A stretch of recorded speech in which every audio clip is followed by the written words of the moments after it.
history derives its power from truth. And while the truth shall set you free, it will make you miserable at first. Unfortunately, today, the truth is miserable. The last year of the Bush administration, personal income went down 3%. You remember everybody saying, oh, well, how's your income? What's personal income doing? It went down 3%. Well, in the last year with the Obama administration, personal income now has gone down 6%. The total since the year before Bush got out and now, your personal income is down almost 10%, and that has nothing to do with inflation, which you have to add on top of. And don't tell me there's no inflation. Go to the gas station. The bad news is it's going to get worse for many. That is the truth. People may not want to hear it. It makes them miserable. The truth will set you free, but it will make you feel miserable at first. But there is good news. The good news is more and more people are waking up. The media is slowly coming around to the fact that, hey, something might be up.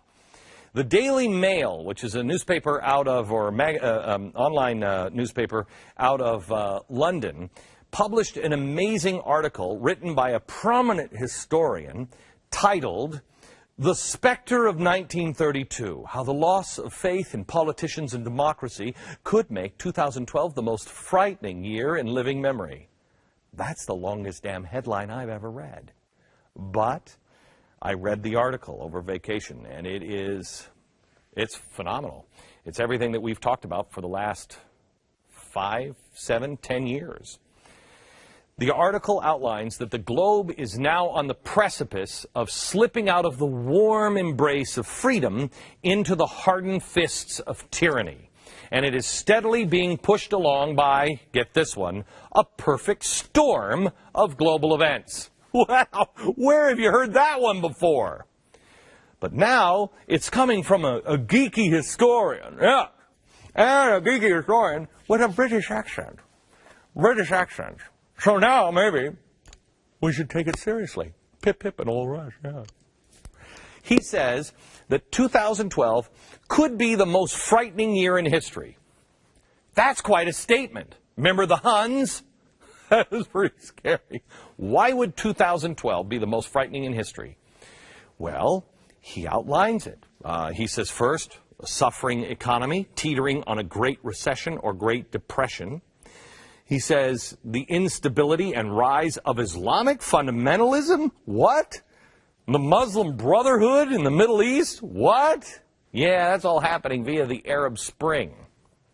These conditions are eerily similar to what the globe faced in the 1930s. No, I'm sorry. Let me say it with an English accent. Yes. These conditions are eerily similar to what the globe faced in the 1930s. If I wasn't reading the book upside down, it would make me look smart. I was mocked, as you know, and I'm sure you were if you repeated anything I said, especially if you quoted me, when you said, hey, this looks an awful lot like the 1930s. Remember? Attacked by all kinds of Soros front groups. But in the end, the truth always wins. Now here it is in the Daily Mail. And it's also in the heat of the presidential debate. This is last night in his speech from Iowa. Rick Santorum talked about how his grandfather escaped Mussolini's Italy in order to pursue a life of freedom here in America. Did he say Mussolini? Yes. And then he went on to say he entered the race to fight exactly, quoting, what my grandfather left in 1925. Watch. He came after having fought in World War I because Mussolini had been in power now 3 years, and he had figured out that fascism was something that would crush his spirit and his freedom. And we have two parties who are out talking about how they're going to solve those problems. One wants to talk about raising taxes on people who have been successful and redistributing money, increasing dependency in this country. promoting more Medicare, Medicaid and food stamps and all sorts of social welfare programs, and passing Obamacare to provide even more government subsidies, more and more dependency, more and more government. Exactly what my grandfather left in 1925. Strong words, made even stronger because they are based in truth. I'm going to show you, and this is from the article. This isn't Glenn Beck. No, because I would be crazy. Hang on just a second. Yeah. This comes from an egghead. Yeah. 1929, the market crashed. After a year or so, many thought the worst had passed. All the experts are saying, what? It's over. By 1931, the Great Depression took hold. Now, in Europe, it's not called the Great Depression because it was worse here because it was longer. Governments were falling apart. Tens of millions in Europe were out of work. Now, there's nothing like it. 2008, market tanks.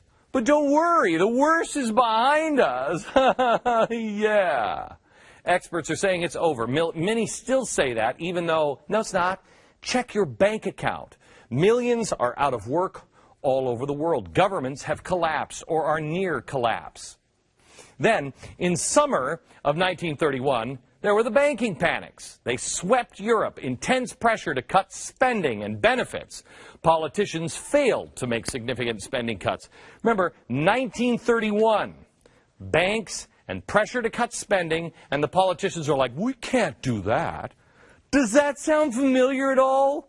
Banks failing, getting bailed out, pressure to cut spending, benefits. Politicians are like, we can't do that. Then you move forward to 1931.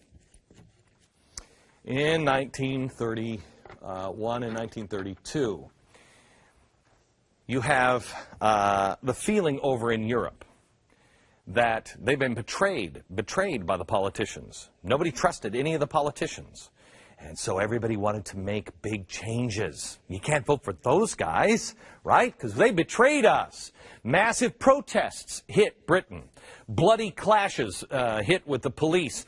Police are badly injured in dozens of hunger marches all over Europe.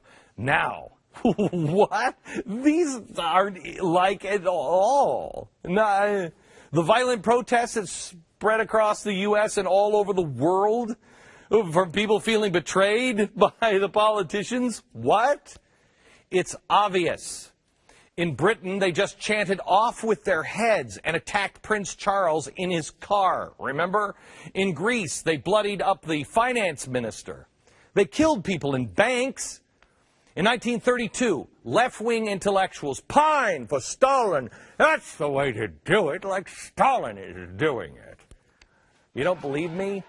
I have the eggheads and their notes and their books and their articles from the 1930s here in America where they were all saying Stalin was great. Oh, and I have the writings, the magazines, the books where they're all saying, oh, Mussolini was great. We even have a few of them that say nice things about Adolf Hitler. But let's forget about that because it can't be like that now. Left-wing intellectuals want to end capitalism? No. Say there's a better socialist, communist utopia on the horizon? No. That was then. Clearly, now as well. Then you have, in August of 1931, gold's value crashes. It falls apart. Britain leaves the gold standard, global economic instability overnight. Now, situation is much, much scarier. Why? Because our gold standard is not gold. It's the euro and the dollar. Does the German mark sound familiar? Both are on the brink of collapse. Then, in 1932, gosh, 3 years after the collapse, 29, 30, 31, 32. Isn't that weird? Huh. Hey, wait a minute. It's like 3 years now after the collapse. Anyway, 3 years or so after the collapse, the New World powers were on the rise. Imperial Japan had invaded China. They also began to buy things up, take control of the world's raw materials, kind of like China is doing now, dumping billions of dollars in controlling all of the world's raw materials, copper, cobalt, zinc, from places such as Africa. They're just buying Africa up. They also hold much of the world's debt, so that's completely exactly alike.